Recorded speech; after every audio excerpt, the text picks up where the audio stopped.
ನೀವೊಂದು ಕೊಡಿ.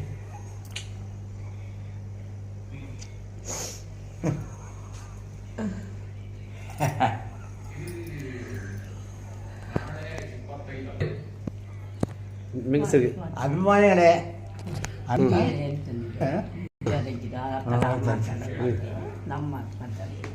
ಸುಧಾ ನೋಡು, ನನ್ನ ನಿನ್ನ ಮದುವೆ ಆಗಿ 55 ವರ್ಷ ಆಯಿತು. ಇದ್ರಿಗೂ ಭಗವಂತ ನಮಗೆ ಕೊಡಬಾರ್ದು ಕಷ್ಟ ಎಲ್ಲ ಕೊಟ್ಟಿದ್ದಾರೆ.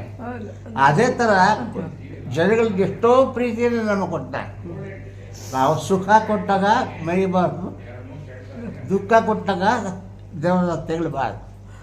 ಆದ್ದರಿಂದ ಇದು ಮನುಷ್ಯರ ರೋಗ ಬರ್ತದೆ, ಮಾರಕ ರೋಗ ಬರ್ತದೆ. ಈ ಥರ ಕಾಯಿಲೆ ಎಷ್ಟೋ ಬಂದೊಟ್ಟೋಗಿದೆ. ಅವಾಗ ತಡೆಯುವ ಶಕ್ತಿ ಇತ್ತು. ಸುಮ್ಮನೆ ಅವಾಗ ಎಂಥ ಇದೆಯಲ್ಲಿ ಸರಿಯುವಂಥ ಕಷ್ಟ ಶಕ್ತಿ ಕೊಟ್ಟಿದ್ದೆ ಭಗವಂತ. ಏನಾಯಿತು, ಭಗವಂತ ಒಂದೇ ಸಮಯ ಇಟ್ಟಿರಲ್ಲ. ಯಾಕಂದರೆ ಬೇರೆಯವ್ರ ಕಡೆಯೂ ಗಮನ ಕೊಡ್ಬೇಕಲ್ಲ. ಅದೇ ಥರ ಹೆಸರು ನೋಡ್ಕೊಂಡು ನಾವು ರಾಜ್ಕುಮಾರ್ ಬಿ ಸರೋಜ ಇದ್ದಂಗೆ ಭಾಗ್ಯವಂತರ ಪಿಕ್ಚರ್. ಹಾಗೆ ಆಗ್ರಮ್ಮ. ನೋಡು, ನಮಗೆಲ್ಲ ಜೀವನದಲ್ಲಿ ಆದರ್ಶ ಅಷ್ಟೇ.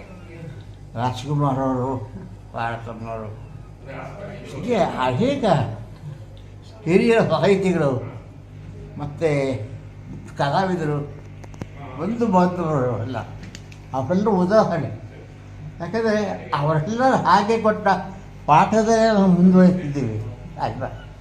ಆದ್ದರಿಂದ ನಮಗೆ ಅಂದರೆ ಈ ಅನುಭವ ಯಾವುದು ನಮ್ಮ ಲವ್ ಮ್ಯಾರೇಜ್ ಇಬ್ಬರದು. ಕಲಾವಿದರು ನಾವಿಬ್ಬರು, ಆರ್ಟಿಸ್ಟ್. ನಾನು ಆರ್ಟಿಸ್ಟ್, ಅವರು ಆರ್ಟಿಸ್ಟ್. ಸಣ್ಣ ವಯಸ್ಸಿಂದ ನಾವು ಜೊತೆಗೆ ಪಾಠ ಮಾಡಿದ್ರು. ನನ್ನ 7 ವರ್ಷ ಇರೋ ನನಗೂ 7-8 ವರ್ಷ ಅಷ್ಟೇ. ಅವರಿಂದ ಜೊತೆಲಿ ಪಾತ್ರ ಮಾಡ್ತಾಯಿದ್ವಿ. ಈಗ ಅವಳು ಸ್ವಲ್ಪ ಕಪ್ಪಗಿದ್ಲು, ಕಪ್ಪಗಿದ್ಲು, ಹೋಗಿ ಆ ಕಡೆ ಅನ್ಬಿಟ್ಟು ಬೆಳ್ಳಿರೋ ಹುಡುಗರು ಯಾರು ಇರ್ತಾರೋ ಕಪ್ಪಿದೆ ಅವ್ರ ಪಕ್ಕದಲ್ಲಿ ಕೂರಿಸ್ಕೊಳ್ತಾ ಇದ್ದೆ. ಆ ದಿನಗಳು ಒಂಥರ. ಆದರೆ ನೋಡಿ, ಋಣಬಂಧರು ಬೇಡ ಪತಿ ಪಶುಪತಿ ವೃದ್ಧ ಅಲ್ಲೇ ಅಂತಾರಲ್ಲ, ಅದೇ ಥರ ಋಣ ಏನಿತ್ತು.